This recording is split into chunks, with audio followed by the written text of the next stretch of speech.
Hoje nós vamos ver a questão 89 do breve catecismo, que diz o seguinte: como a palavra se torna eficaz para a salvação?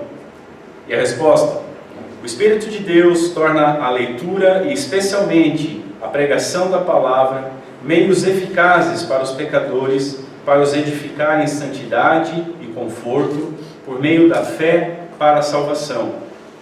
A gente encontra em Atos capítulo 20, verso 32 o seguinte: agora eu os entrego a Deus e a palavra da sua graça, que pode edificá-los e dar-lhes herança entre todos os que são santificados. E a pergunta 90 diz o seguinte: como se deve ler e ouvir a palavra, a fim de que ela se torne eficaz para a salvação?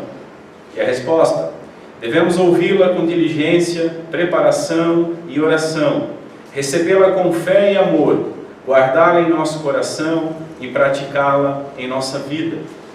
Então, Tiago, no capítulo 1, a partir do verso 21, diz o seguinte: portanto, despojando-vos de toda impureza e acúmulo de maldade, acolhei com mansidão a palavra em vós implantada, a qual é poderosa para salvar a vossa alma. Tornai-vos, pois, praticantes da palavra, e não somente ouvintes, enganando-vos a vós mesmos. Porque se alguém é ouvinte da palavra e não praticante, assemelha-se ao homem que contempla no espelho o seu rosto natural, pois a si mesmo se contempla, e se retira, e para logo se esquece de como era a sua aparência. Mas aquele que considera atentamente na lei perfeita, lei da liberdade, e nela persevera, não sendo ouvinte negligente, mas operoso praticante, esse será bem-aventurado no que realizar. Amém? Vamos orar mais uma vez, curva a sua cabeça. Senhor Deus, nosso Pai, mais uma vez nós imploramos pelo Teu auxílio. Teu Santo Espírito nos ilumine, nos guie, me capacite, que Ele possa guardar Tua palavra no mais profundo do nosso coração, que ela possa frutificar, Senhor, mudando, modificando, alterando a forma que nós vivemos. Nós possamos aprender como lidar com a Tua palavra. Falamos tanto nela, mas que sejamos de fato amantes e praticantes dela. É o que nós pedimos a Ti, em nome de Cristo Jesus. Amém. Senhores, na semana passada, nós terminamos de desenvolver aquelas 3 coisas que Deus exige de nós, para que nós escapemos da justa condenação aos quais nós estávamos condenados, tanto pela queda de Adão, quanto pelos nossos pecados. Eram 3 coisas específicas, e nós vimos a primeira, que era a fé em Cristo Jesus, e estudamos que essa fé era um dom de Deus, era um dom concedido para aqueles que haviam sido regenerados pelo Espírito Santo de Deus, e que foram regenerados porque eram dos filhos de Deus, eram dos eleitos, e recebiam então o dom da fé.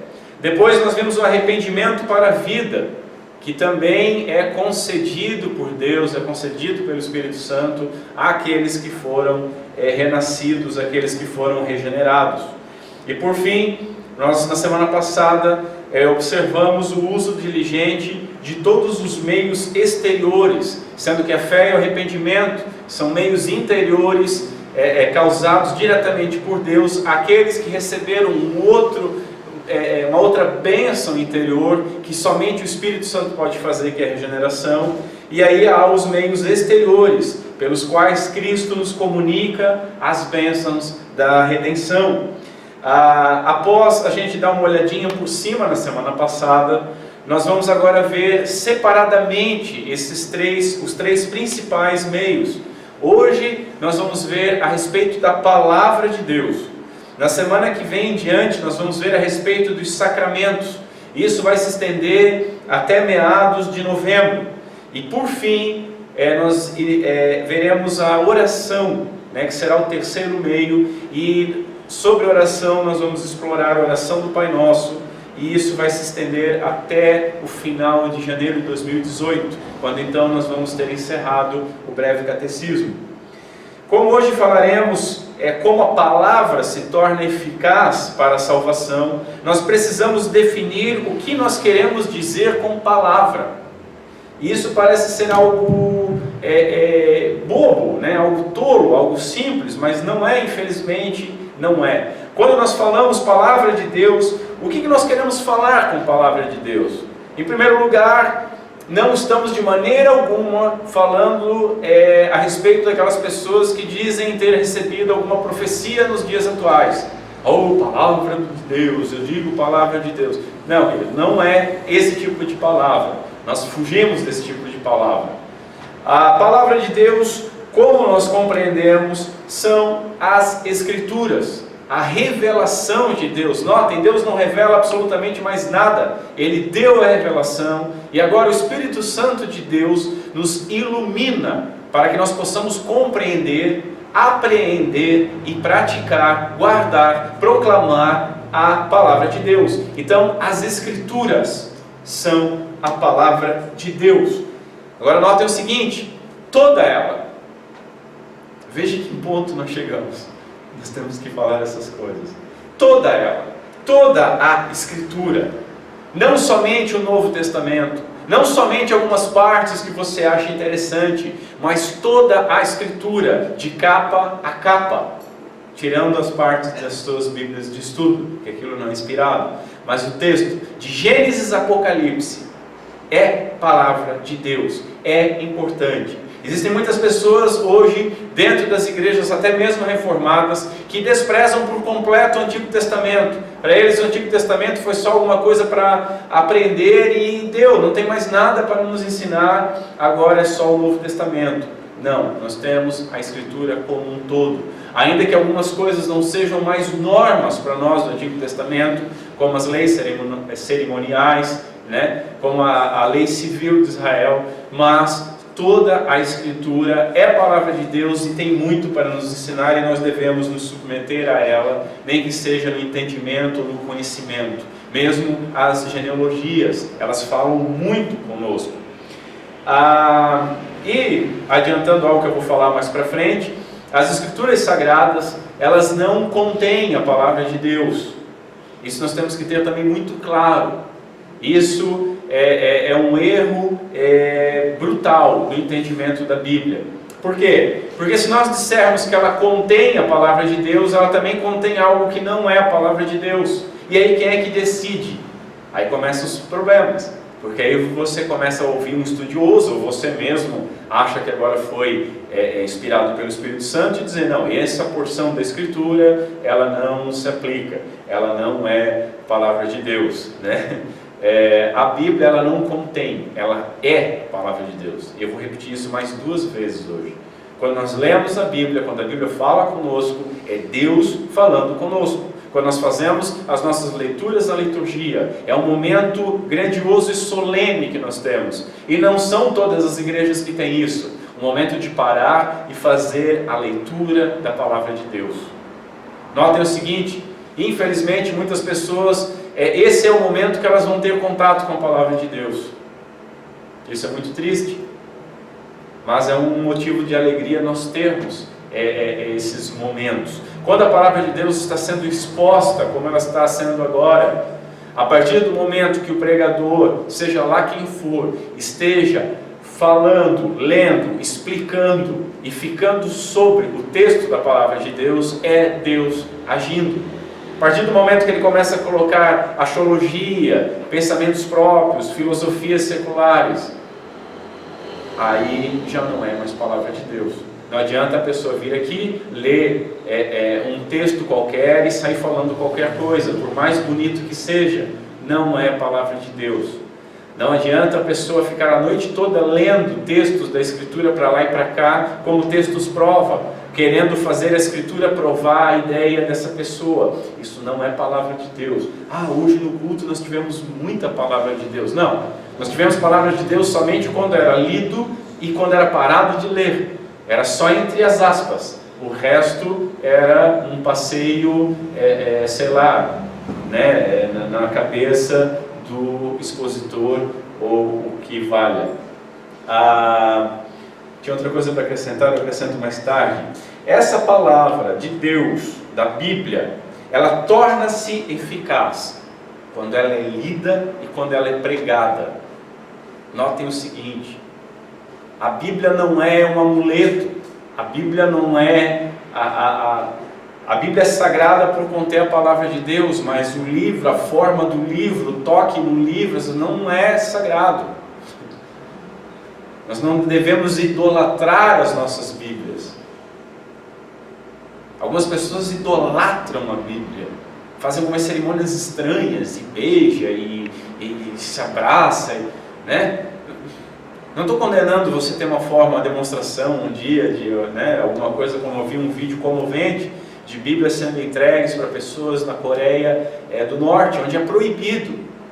E as pessoas chorando e se agarrando e beijando, isso é uma coisa. Mas quando você trata ela como um objeto sacro, ela não comunica absolutamente nada. A Bíblia só é palavra de Deus, eficaz, quando é lida e pregada. Como eu disse na semana passada, as escrituras fechadas ou abertas no Salmo 91, amarelando lá e acumulando pó, elas são totalmente inúteis, elas são nulas. Um dos principais frutos da Reforma Protestante, que nós estamos comemorando nesse mês, os 500 anos, um dos principais legados da Reforma e de tantos homens que derramaram o seu sangue. Notem, eles não foram simplesmente vaiados, mas deram a vida, derramaram sangue. Quando nós pegamos a Escritura Sagrada, nós devemos lembrar que homens muito melhores que nós morreram e entregaram a vida para que nós pudéssemos hoje ter ela nas nossas mãos, para traduzir, para distribuir. Esse é um dos legados da Reforma. Até ali a Bíblia era algo intocável pelo povo. Essas pessoas tornaram o texto sagrado disponível a todo aquele que tem o desejo de ler. Eu falei para os irmãos na semana passada, em 1229, a leitura da Escritura Sagrada pela igreja foi proibida.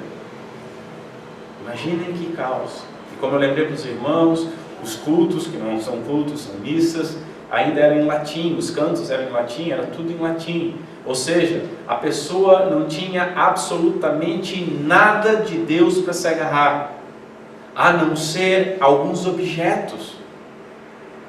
Então, um rosário, uma imagem, uma vela, uma fita, uma água benta. Imagine que período terrível. Mais terrível que isso é nós não estarmos naquele período, estarmos cercados de Bíblia e desprezarmos ela. Meus irmãos, nós só honramos a Deus, nós só honramos o nome dos cristãos, o nome de cristãos, a vida dos cristãos que morreram para nós termos esse texto nas nossas mãos. Honramos o nome de cristãos. O que você é? Eu sou um cristão. Honramos o título de reformados quando nós lemos as nossas escrituras, quando lemos constantemente as nossas escrituras, quando amamos ler, quando sentimos falta da leitura, e principalmente quando nós obedecemos, quando nós deixamos que a Escritura Sagrada reforme a nossa vida. Não adianta falar de reforma, uma reforma externa, uma reforma intelectual, uma reforma até ritualística, cultica, se isso não tiver de fato uma modificação, uma influência na sua e na minha vida. É completamente nulo, é algo completamente estéril. Portanto, nós necessitamos ler, ouvir, pregar, ouvir a Escritura sendo exposta, ouvir a Escritura sendo explicada. Há uma necessidade disso. O Salmo 119, no verso 130, diz o seguinte: a exposição das tuas palavras ilumina e dá entendimento aos inexperientes. Há uma outra versão que, ao invés de exposição, diz o seguinte: a explicação das tuas palavras ilumina e dá entendimento aos inexperientes. Quando a lemos, nós somos abençoados. Não há nada, absolutamente nada de inútil que possa ser desprezado. Não há texto mais sagrado que os outros. Se eu não me engano, eu não quero estar errado na minha citação, mas se não me engano, é Martin Lloyd Jones que fala, talvez eu esteja enganado, mas é o que a minha mente lembra agora, que ele dizia que era meio que perigoso, meio que estranho você sublinhar um texto bíblico. Por que ele dizia isso? Não porque você está sublinhando a Bíblia, não por isso, mas que quando você está separando algum texto do outro, de alguma forma você estava dizendo que aquele texto tinha mais importância que os demais. Claro, as minhas Bíblias, elas são... tem algumas canetas aqui dentro, de rabisco e lápis também, né? Mas há um perigo nisso.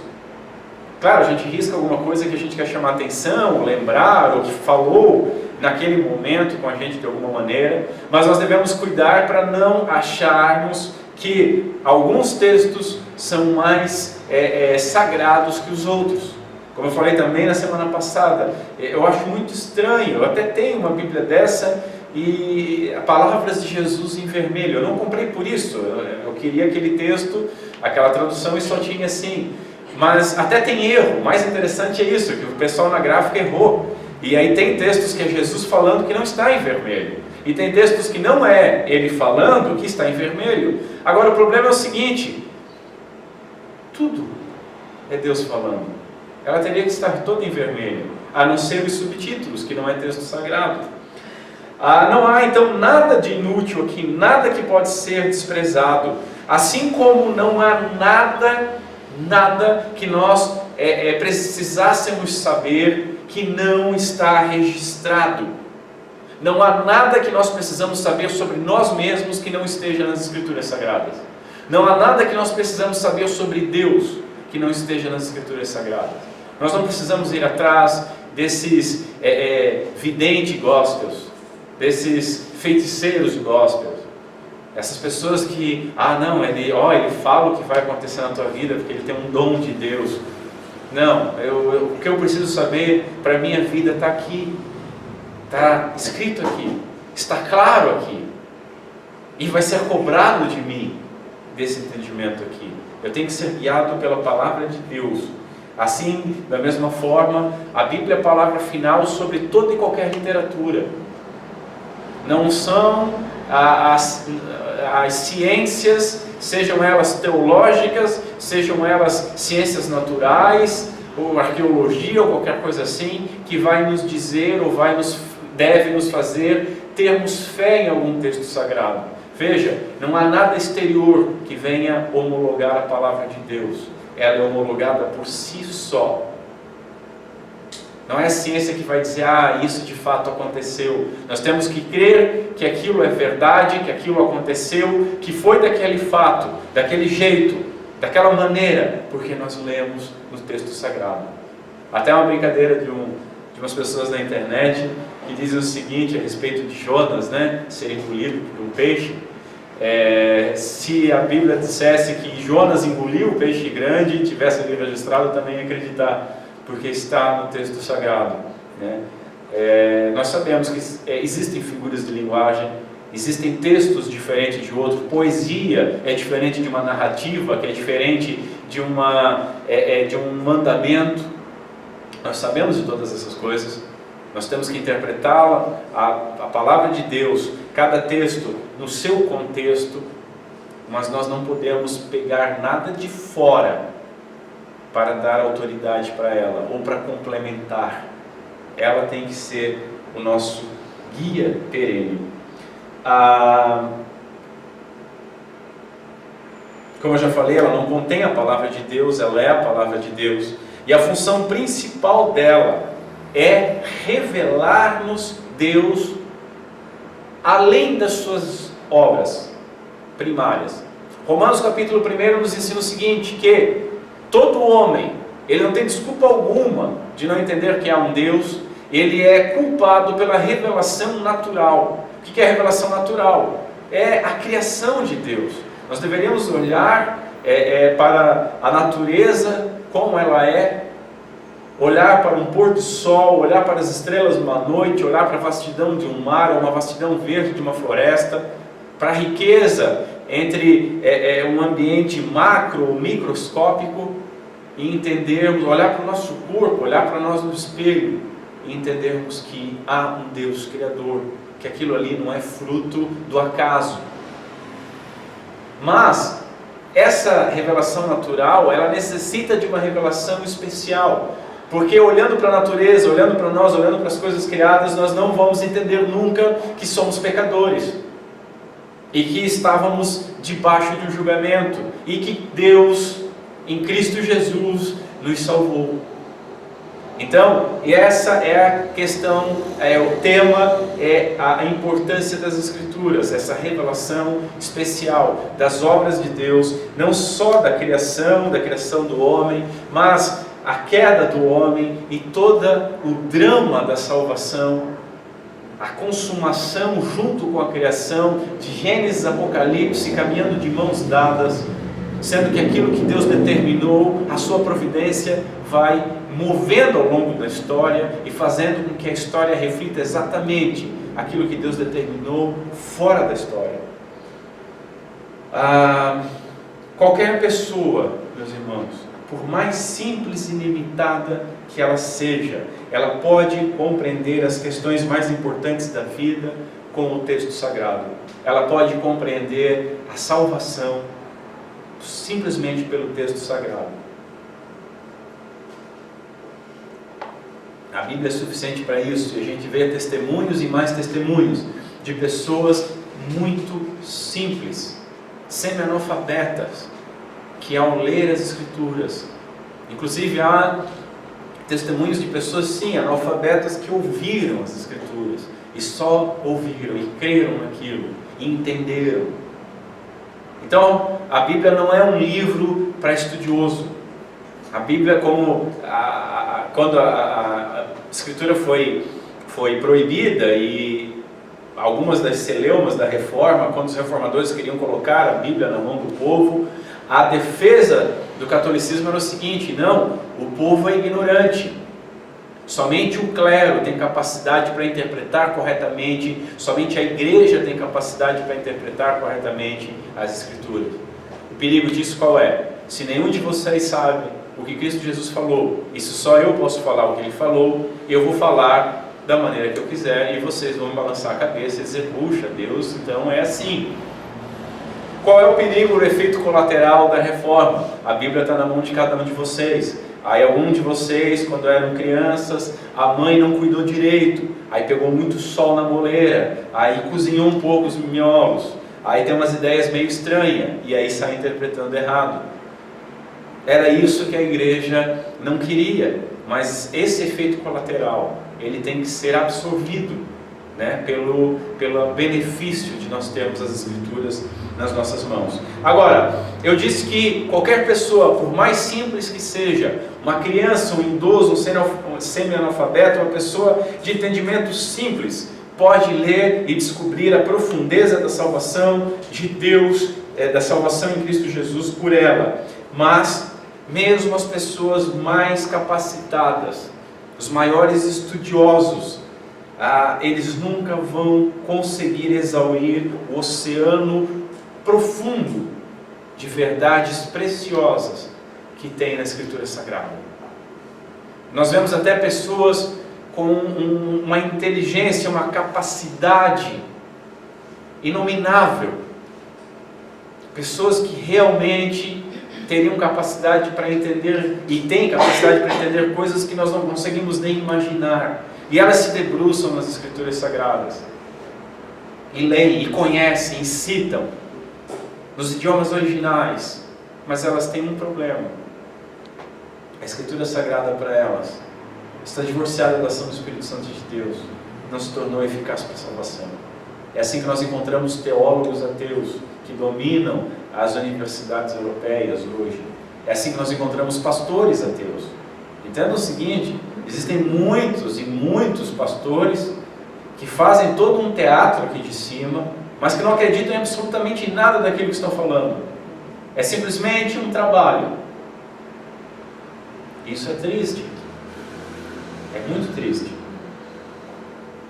Então nós devemos, esquecendo esse mau exemplo, mas mesmo a pessoa fiel, por mais capacitada que ela seja, por mais que ela cumpra tudo aquilo que nós vamos falar hoje dos deveres de quem vai se aproximar do texto sagrado, ela nunca, jamais vai conseguir esgotar, exaurir as Escrituras Sagradas.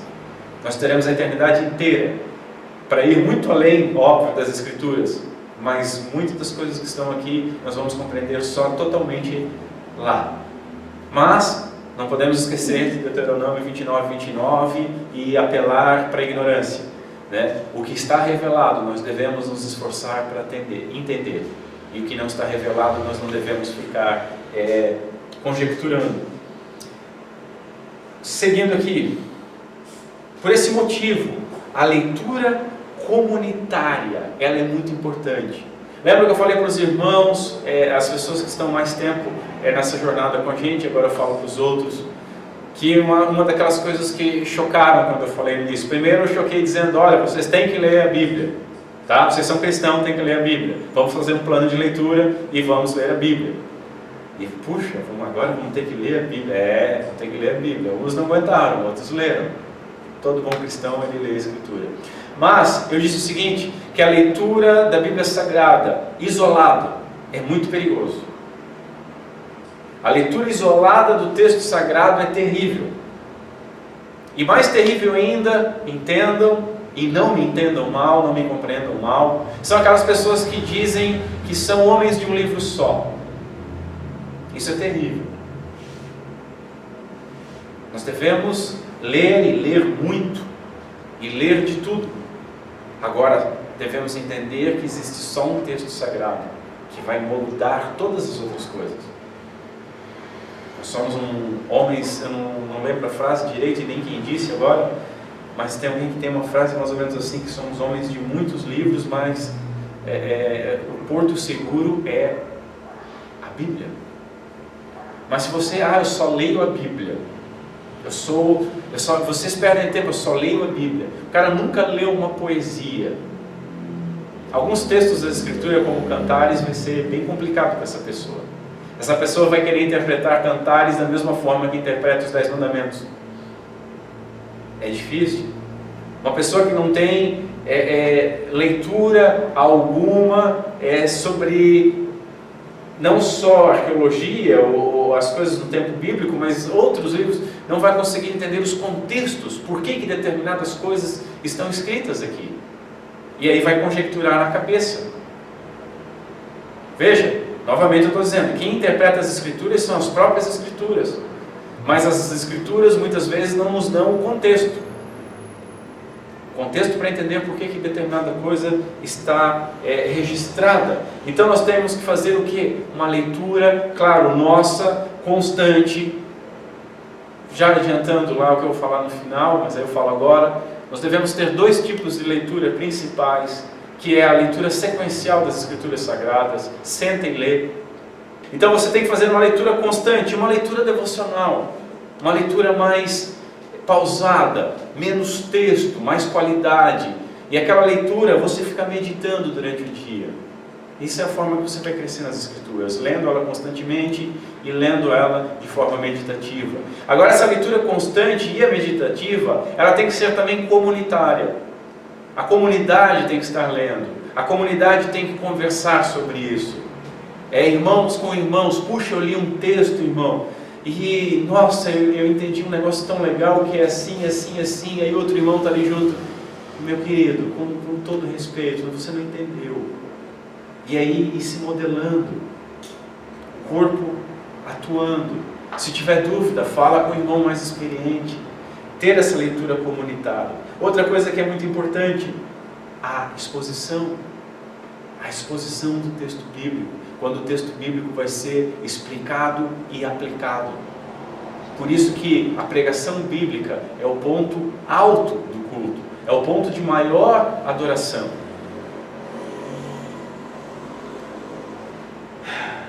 É assim que ocorreram todos os avivamentos ao longo da história. Foi assim que aconteceu a própria reforma protestante, com as Bíblias sendo lidas. Foi assim que essa comunidade foi reformada. Eu fui convidado a vir, trouxe alguns temas, mas esses temas não foram colocados somente de uma maneira de cima para baixo, vocês têm que aceitar. Não, vamos ler as Escrituras. E quando nós líamos as Escrituras, naturalmente foi sendo dito, puxa, mas estávamos enganados, é diferente. E aí houve uma transformação.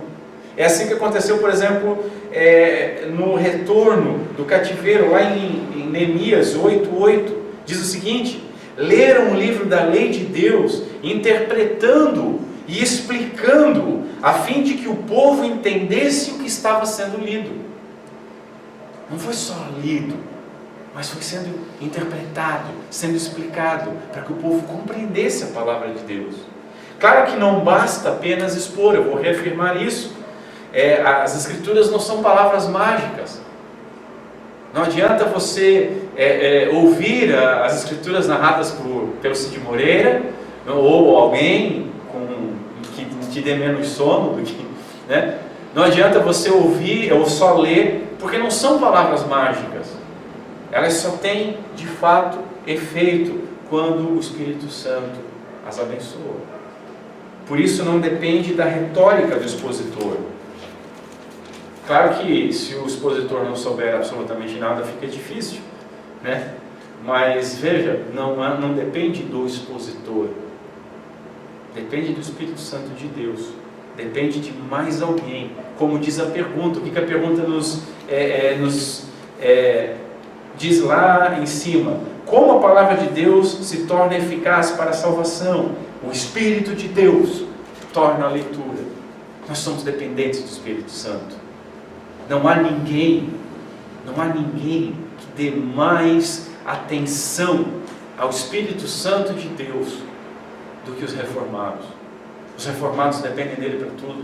A exposição bíblica é só a exposição bíblica com o toque do Espírito Santo de Deus. Só há renascimento através do Espírito Santo de Deus. Só há fé, só há arrependimento através do Espírito Santo de Deus. Só há santificação através da ação do Espírito Santo de Deus em comunhão com o homem que foi renascido. Veja, nós dependemos plenamente. Nós não dependemos do Espírito Santo de Deus para ficar rodopiando ou falando algumas sílabas estranhas. Vocês desprezam o Espírito Santo. Não, nós não desprezamos. Tanto que nós não atribuímos a nossa salvação ao nosso livre-arbítrio, mas em Deus agir através de nós, efetuando em nós o querer e o realizar, e nos atraindo com laços de amor. E aí, somente a partir do momento que Ele nos fez renascer. O conhecimento depende apenas da leitura ou da audição. Isso é lógico.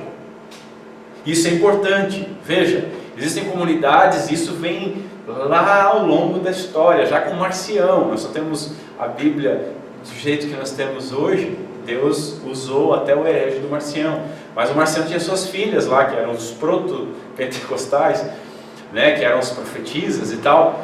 E temos ao longo da história da igreja várias e várias comunidades que dizem o seguinte: não, veja bem, o Espírito Santo vai fazer tudo, e aí as pessoas não leem, não estudam, não se preparam. Não, o estudo vai iluminar. O Espírito vai iluminar. E ficam numa dependência que o Espírito, a Bíblia Sagrada nos diz que o Espírito vai nos lembrar das coisas, vai nos auxiliar a isso. E as pessoas querem que Ele faça um milagre e faça frutificar a palavra de Deus onde não foi semeada nenhuma palavra. E precisa fé pra caramba para isso. E o pior é que essa fé demais não cheira bem, porque dá problema, sempre dá problema. Então, o conhecimento depende apenas da leitura e da audição, mas a eficácia para a salvação, ela é feita pela atuação de Deus, pela atuação do Espírito de Deus.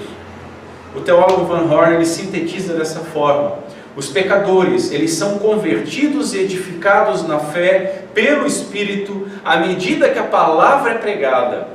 O Espírito abre os seus olhos, faz com que se voltem das trevas para a luz, e então começa neles uma obra de santificação. Glória ao Espírito Santo de Deus. Glória ao Senhor, que não nos deixa entregue à nossa própria sorte. Mas em segundo lugar, vamos ver o que queremos dizer com devemos ouvir a palavra com zelo, preparação e oração. O que nós queremos dizer com isso? O Catecismo Maior de Westminster, na pergunta 157, pode nos auxiliar. Ele diz o seguinte: as Santas Escrituras devem ser lidas com um alto e reverente respeito, com firme persuasão de serem elas própria a palavra de Deus, e de que somente Ele pode habilitar-nos a entendê-las. Então é uma dependência completa ao Espírito Santo de Deus.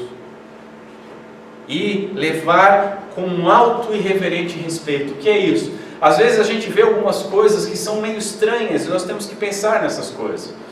Às vezes as pessoas dizem o seguinte: vamos ler a palavra de Deus e vamos ficar em pé em reverência. Tudo bem, é algo externo, tu quer fazer, tudo bem, mas medita no seguinte: a Escritura não foi escrita em pé, ela foi escrita sentada, e continua sendo palavra de Deus. Os copistas não ficaram em pé, esse texto não foi digitado em pé. Os primeiros autógrafos, os primeiros escritores, quando escreveram isso, eles não escreveram em pé. Então ela não se torna menos palavra de Deus se você lê ela sentado, se você lê ela deitado. A reverência não está no exterior.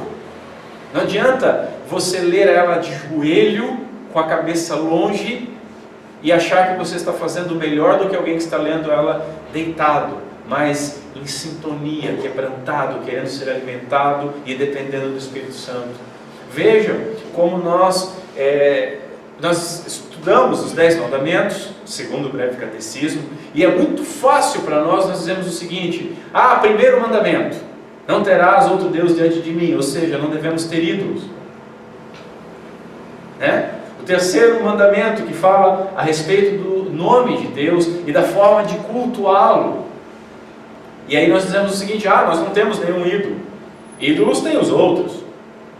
Mas nós às vezes criamos um ídolo na própria forma de ler, na própria forma de orar. Nós achamos que a forma é mais importante que o conteúdo. E o que a Bíblia diz sobre forma e conteúdo? Que quando nós não conseguimos orar, o Espírito Santo se manifesta através de gemidos inexprimíveis. Deus está mais preocupado com o conteúdo, não com a forma. Óbvio que nós devemos ter reverência, o culto deve ser feito com ordem e decência, mas nós temos que tomar cuidado de não virarmos religiosos idólatras em coisas que são desnecessárias. Portanto, nós devemos ler e ouvir com zelo. De que maneira? Prestando atenção, com todo respeito e reverência. Quando alguém está lendo a palavra de Deus, nós estamos tão descuidados que às vezes está sendo feita a leitura da palavra de Deus, e eu por às vezes ter algumas funções que eu tenho que fazer antes do culto, tá rolando a liturgia, e alguém está lendo o texto, e às vezes eu estou fazendo alguma outra coisa.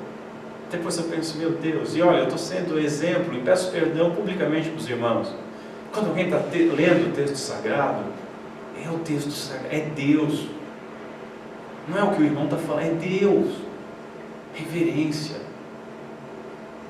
Vou reportar de novo o vídeo daqueles norte-coreanos recebendo a Escritura. Existem pessoas que têm algumas páginas da Escritura só algumas páginas. Tem algumas pessoas, não acham que o livro de Eli, lá, aquele filme, é só ficção. Existem algumas pessoas que só têm alguns versos decorados, porque não podem ter mais nada. Imagina uma pessoa dessa chegar num lugar e está alguém lendo o texto sagrado. E nós, como estamos acostumados, por estarmos acostumados, perdemos a reverência, perdemos o cuidado, perdemos o respeito, perdemos o zelo. Nós temos que entender a mesma coisa quando nós vamos ler. Quando nós vamos ler a Escritura, reserva um tempo seu para ler, se desliga do resto. Entenda, nós não estamos lendo um romance, Você não está lendo um livro para passar o tempo. Devemos também, tentam me acompanhar no jogo de palavras, nós devemos orar lendo e ler orando. Enquanto nós estamos orando, nós temos que estar lendo, e quando estamos lendo, nós temos que estar orando. Nós temos que orar antes de ler. Nós não cremos e não falamos que dependemos do Espírito Santo para compreendê-la. Então, devemos orar e pedir. E devemos orar depois de ler. Senhor, guarda isso no meu coração. Senhor, a dúvida que eu tenho, que eu consiga desfazer essa dúvida. Senhor, que eu não só guarde, mas que eu pratique. Eu segui agora.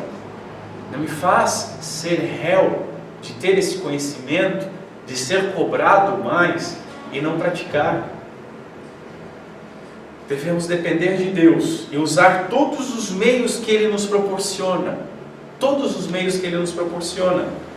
Na preparação, o entendimento de preparação, além de incluir uma atitude de reverência, de, poxa, eu vou ler as Santas Escrituras, eu vou orar antes, eu vou pedir perdão pelos poucos momentos que eu faço isso, eu vou pedir perdão pelos meus pecados, eu vou pedir que a minha mente seja desligada de todas as coisas carnais e dos cuidados com este mundo, para que eu possa estar com a mente pronta, como uma terra boa, para que essa semente caia e frutifique.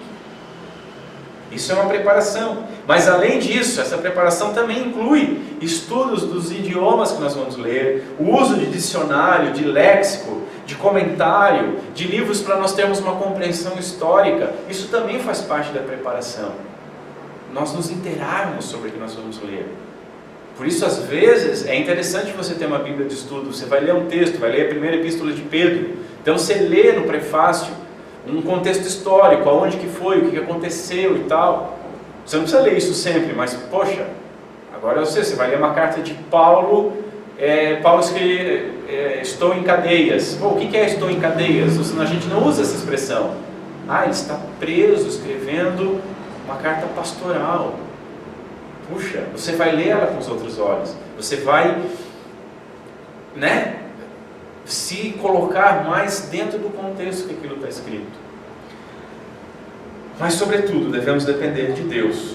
Enquanto oramos, devemos pedir para o Espírito Santo que Ele nos guie na interpretação e na aplicação do texto à nossa vida. Nós somos muito bons nos poucos momentos que nós lemos a Escritura Sagrada. Nós somos muito bons nos poucos momentos que nós estamos diante de uma exposição da Bíblia Sagrada, de mirarmos nos outros. Você está sentado ouvindo a pregação e você diz: fulano tinha que estar aqui, a pregação era para ele. Não era para ele, porque se fosse para ele, ele estaria ali. É para você. Para de tentar procurar algum alvo para o que está sendo dito naquele momento. É para você. Pare de ler as Escrituras. Claro, quando você está lendo, você identifica, esse texto está corrigindo determinado grupo ou determinada pessoa. Mas antes de ir para determinado grupo, determinada pessoa, pense no que aquele texto está te corrigindo. Como eu falei agora do primeiro mandamento. Senhor, será que eu não estou fazendo da própria Escritura Sagrada um ídolo? Será que eu não estou fazendo uma forma cultica que vai contra os teus princípios? Uma forma religiosa de lidar com as tuas coisas? Será que eu não estou botando mais atenção na forma do que no conteúdo? Nós devemos ler, eu ensinei isso também e causou algum escândalo. Nós devemos ler a palavra de Deus contra nós. Isaías vai pregando no começo da sua profecia até o capítulo 5, e a palavra de Deus é importante, e é a revelação de Deus, mas notem como o texto caminha: ai de vocês, ai daqueles outros. E a metralhadora de Isaías, sendo um profeta, sendo palavra de Deus, foi metralhando tudo que encontrou pela frente. No capítulo 6, ele vê a Deus, e aí muda. Aí é ai de mim. Ai de mim. Então nós devemos ter esse entendimento. Leia a Escritura contra nós. A Bíblia está condenando um pecado, analisa primeiro você que está lendo. Ela está ordenando alguma coisa, analisa se você está praticando aquilo. Tira os ciscos dos seus olhos antes de olhar nas traves. Tira as traves dos teus olhos antes de querer procurar cisco no olho do teu irmão. Então leia ela contra você, não contra os outros. Mas a preparação e diligência deve incluir também uma santa ansiedade, uma santa euforia, como uma criança quando o pai chega em casa. Você deve estar dessa maneira: poxa, eu vou ler as Escrituras sagradas. Ainda que nós devamos ser muito respeitosos, zelosos, devemos ser racionais, devemos ter entendimento. Quando nós vamos ler a Escritura, nós não jogamos o cérebro para um lado. Nós temos que utilizá-lo, temos que ferver esse cérebro. Nós devemos ser racionais e respeitosos e zelosos. Nós vamos ler ou ouvir a palavra de Deus. É Deus falando. E devemos ter então uma expectativa gigante, uma expectativa de que grandiosas coisas vão ser lidas. Mas esse texto eu já li umas 100 vezes. Você pode ler 1 milhão de vezes. Aquele texto ainda é a palavra de Deus falando com você. E devemos ter uma atitude de louvor e uma atitude de adoração. Em terceiro lugar, o que queremos dizer com recebê-la com fé e amor? Nós precisamos crer no que a Bíblia diz. É o primeiro lugar. E muitas vezes o irmão pode confessar isso baixinho, não precisa se manifestar. Eu vou confessar publicamente. Muitas vezes nós olhamos para a Escritura com credulidade. Muitas vezes nós questionamos e achamos: olha, tá difícil agora assim. O texto aqui foi forte. Aqui, ou será que sou só eu? Nós precisamos crer no que a Bíblia diz. Se ela diz para você descansar e confiar no Senhor, mesmo que o mundo estiver caindo, mesmo que 1000 ao teu lado, 10.000 à tua direita, é assim que você deve caminhar. Se ela diz que Deus criou tudo absolutamente do nada, é assim que você deve crer. Se ela diz que Jesus mandou Pedro pescar um peixe, que lá havia uma moeda suficiente para pagar a dívida de Pedro e de Jesus, que não precisava pagar, nós devemos crer. Precisamos ter fé que a Bíblia é a palavra de Deus. Como eu já falei, não que apenas contém. Não, isso aqui eu li um estudo da alta crítica, isso aqui foi incluído por um copista. Isso aqui não é bem a palavra de Deus. Não, é a palavra de Deus. Claro, respeitando que ela deva estar, nos textos, juntando os textos que nós temos, os autógrafos que nós temos. Como eu já fiz até aqui para os irmãos: olha, tal termo não se encontra nos originais. Então, mas a partir daí, não, isso aqui, veja bem, isso aqui é uma inclusão de algum copista que ele colocou para explicar aquele outro, não é Deus falando. Não, nós temos que crer que sim, é Deus falando. Nós precisamos crer na inspiração divina. A inspiração divina é muito louco. Quando nós vamos crer na inspiração divina, nós acabamos com a ideia de livre-arbítrio. Aqueles homens escreveram exatamente o que Deus queria que eles escrevessem, mas veja, Deus não apareceu para eles e ficou citando. Eles não entraram num transe meio de Chico Xavier, Eles não. Eles foram escrever. Alguns desses textos, quando escritos, Paulo, quando está escrevendo uma epístola, ele não está ali pensando: estou escrevendo um texto sagrado que vai para a Bíblia. Ele está escrevendo uma epístola. Nós temos que crer na inspiração divina desses textos. Nós devemos crer que os mais de 40 autores dela, todos foram inspirados por Deus. Ou seja, nós temos que crer que a Bíblia tem um autor final. Melhor dizendo, um autor primário, que desenvolveu isso na vida dessas pessoas. Nós precisamos amar essa palavra. Amar. Não precisamos ficar igual os norte-coreanos, abraçando e beijando, mas ter amor por essa palavra. O que é ter amor por essa palavra? Primeiro, se aproximar dela. Se você ama alguém, você quer estar junto com alguém. Se você ama a palavra de Deus, você quer ter ela no seu coração. Se você ama ela, você não vai deixar ridicularizar essa palavra. Se você ama ela, você não vai aceitar que venha qualquer bonitão aqui na frente e fale qualquer bobagem. Você não vai aceitar. Você não vai aceitar que ela seja deturpada. Para saber que ela está sendo deturpada, você tem que conhecê-la. Você tem que amar essa palavra. Ter um carinho todo especial por ela. Entender a graça de Deus. Há um Deus, esse Deus se revelou para pessoas como nós.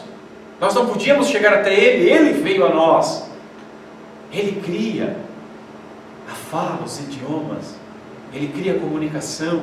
E Ele se comunica. E Ele sabe como se comunicar.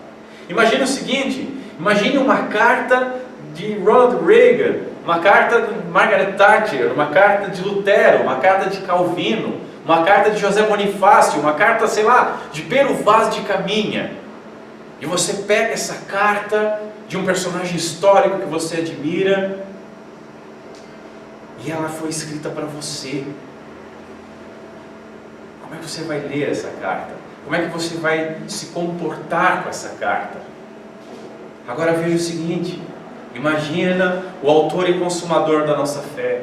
Imagina o Criador e o sustentador de todas as coisas que nós vemos. Imagina o juiz e o salvador da igreja escrevendo para você, escrevendo para mim. É isso a Escritura. Esse carinho que nós devemos ter, essa atenção que nós devemos ter. A Escritura é nossa, ela foi dada para nós. Não adianta você pegar a Escritura e tentar cobrar de ímpio. Ela foi escrita para a igreja. Por isso que dá aquelas celeumas lá, como eu expliquei. Deus deseja que todos vocês sejam salvos, que todos os homens cheguem ao arrependimento. Você tem que ver para quem que foi escrito aquilo. Foi escrito para a igreja, porque Deus quer que toda a igreja, todos os seus, sejam salvos. A Escritura é nossa. É para nós. Foi revelada para o nosso benefício, para a glória de Deus, e glorificar a Deus também é nosso benefício. De novo eu me reporto a Van Horn, que diz o seguinte: o amor mencionado aqui é uma atitude de alta estima pela palavra de Deus, um prazer muito grande nela e um desejo sincero de torná-la parte da nossa vida.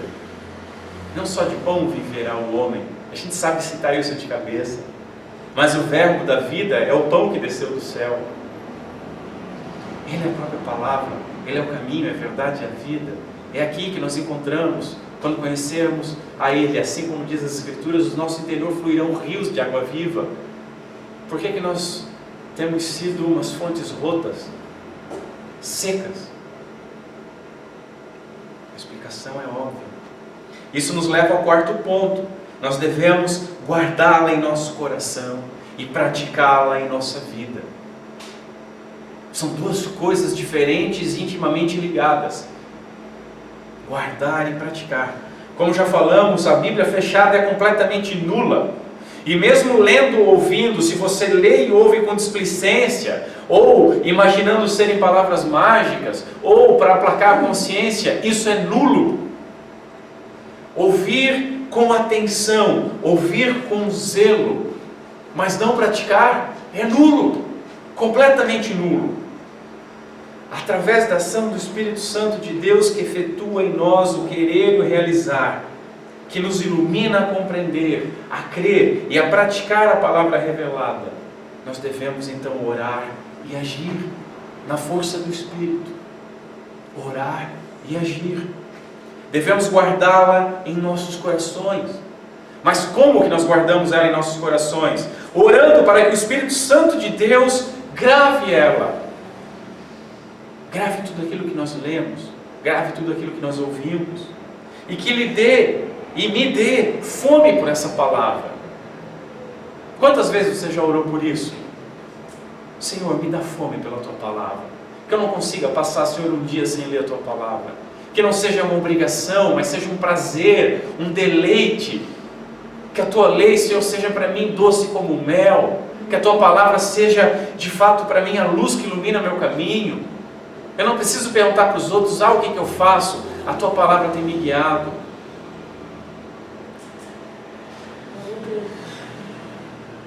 Que Deus nos dê fome pela palavra.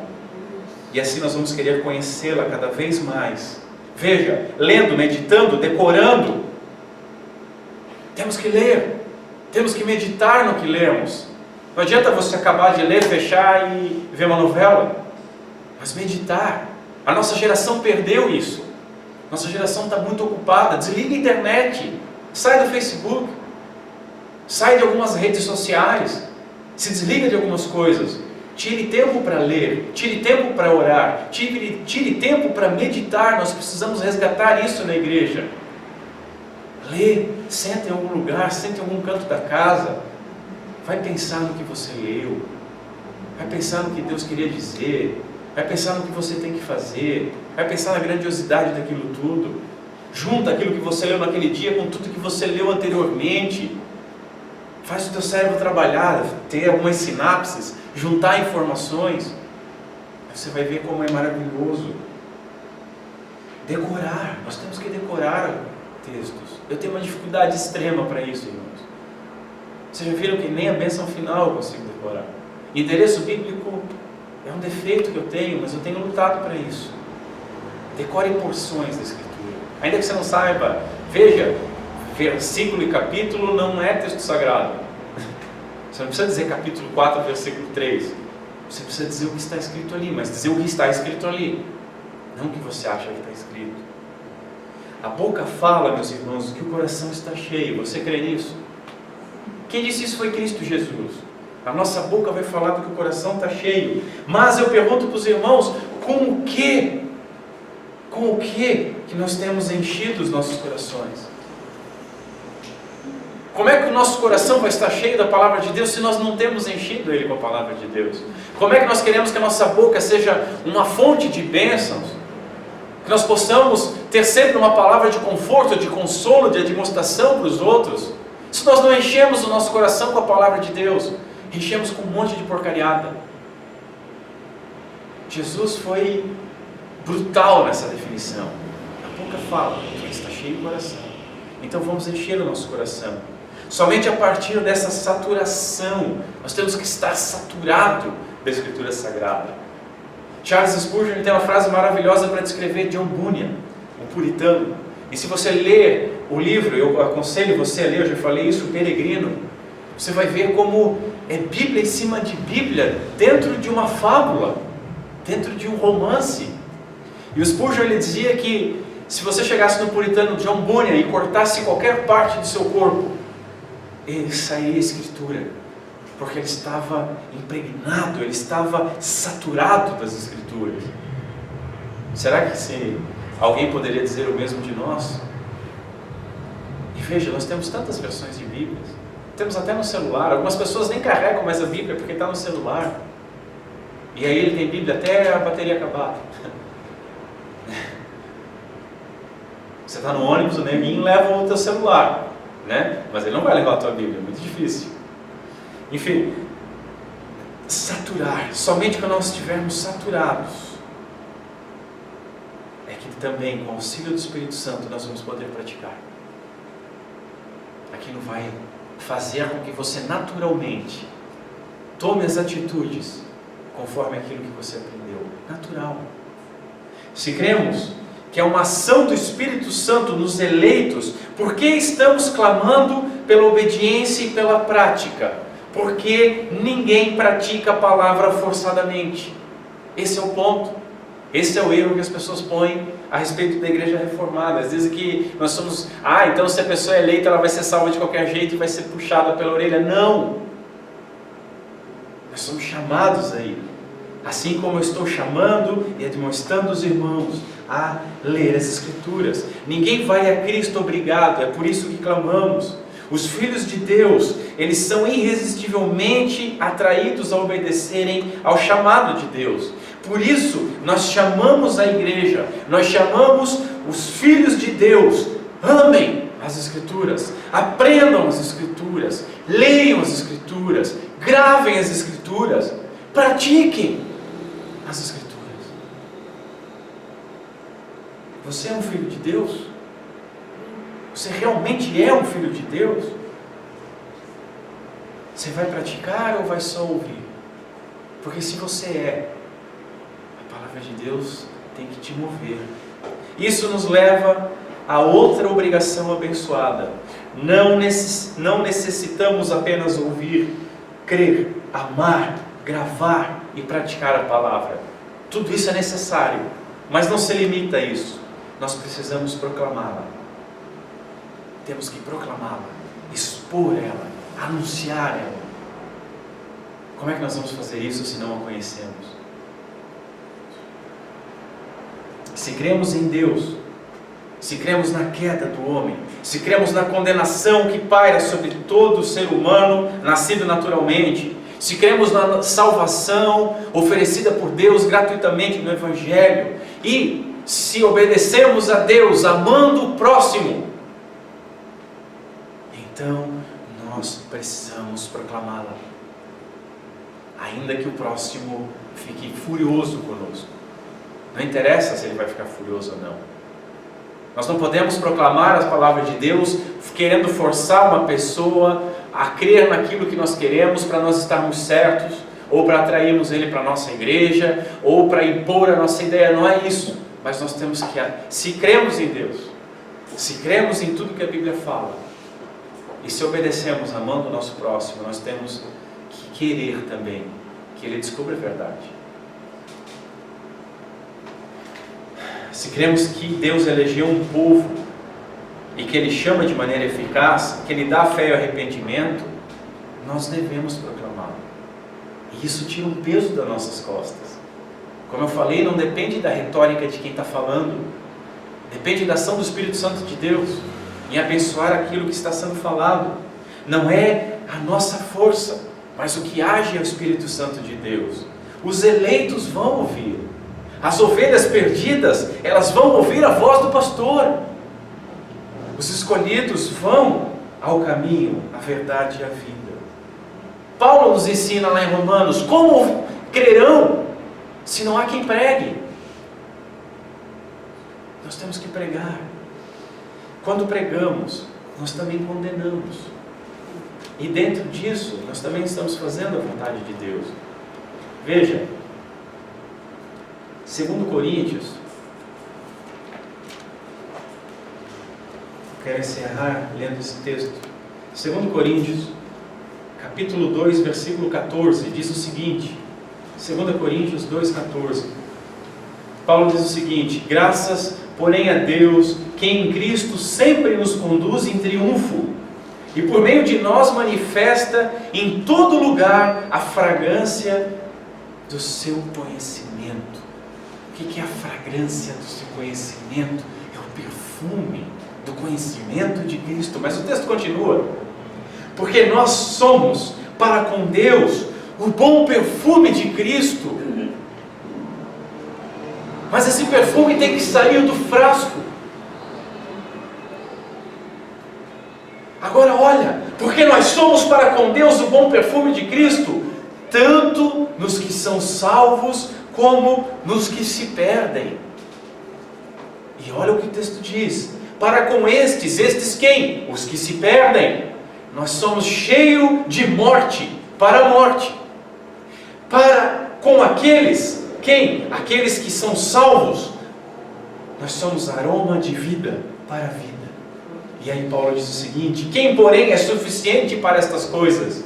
Porque nós não estamos como tantos outros, mercadejando a palavra de Deus. Antes em Cristo é que falamos na presença de Deus, com sinceridade e da parte do próprio Deus. Agora veja o seguinte: nós temos que conhecer as Escrituras e temos que proclamar as Escrituras. Mas quando proclamamos as Escrituras, nós também condenamos. Agora o mais interessante é o seguinte: que nós devemos ser o bom perfume de Cristo. Devemos sair fora do frasco. Mas ele diz que o bom perfume de Cristo não é somente naqueles que creem. Não é somente naqueles que naqueles que são salvos, que esse aroma é de vida para vida. Mas nós também somos o bom perfume de Cristo para com aqueles que se perdem, mesmo no cheiro de morte para com morte, no cheiro da condenação. Nós também somos o bom perfume de Cristo. Nós temos a mesma obrigação de proclamar. Ora, ainda em 2 Coríntios, Paulo diz o seguinte, que a letra da lei mata,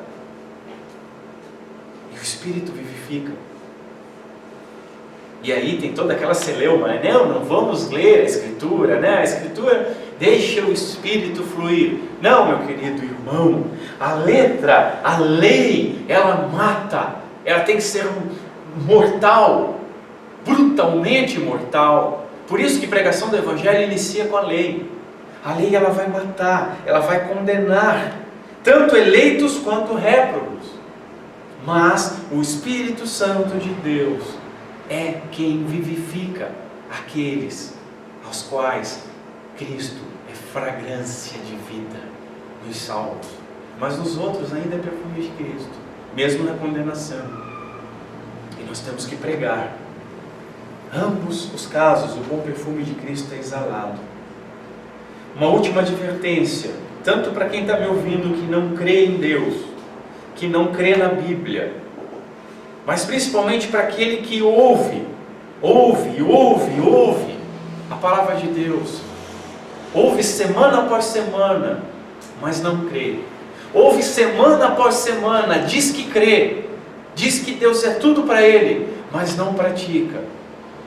Eu fico com a frase do puritano Thomas Watson: terrível é a situação daqueles que vão carregados de sermões para o inferno.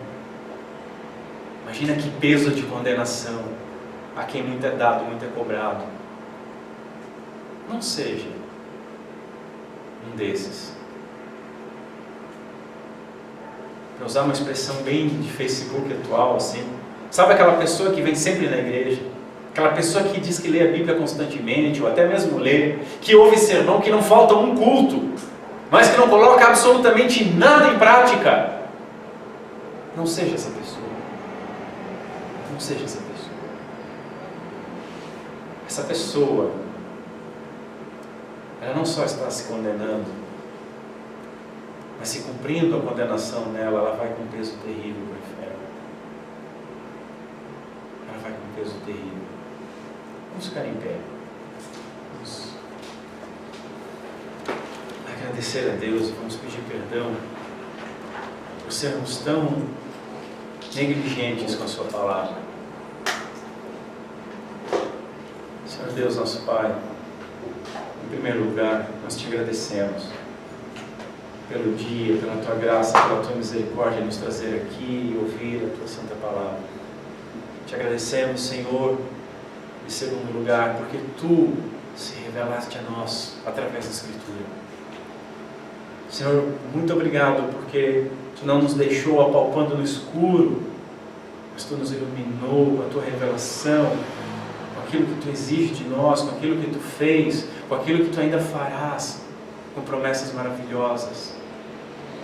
Senhor, obrigado ainda, porque tu não nos deixou só com a tua revelação, mas o teu Santo Espírito vem até nós, nos iluminando, nos capacitando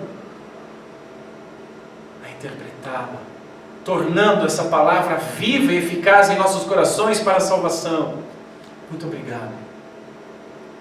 Obrigado ainda, Senhor, porque ao longo da história da igreja, homens se sentaram para estudar as doutrinas e nos deixaram documentos maravilhosos como o breve catecismo, os quais nos auxiliam no entendimento dessas coisas.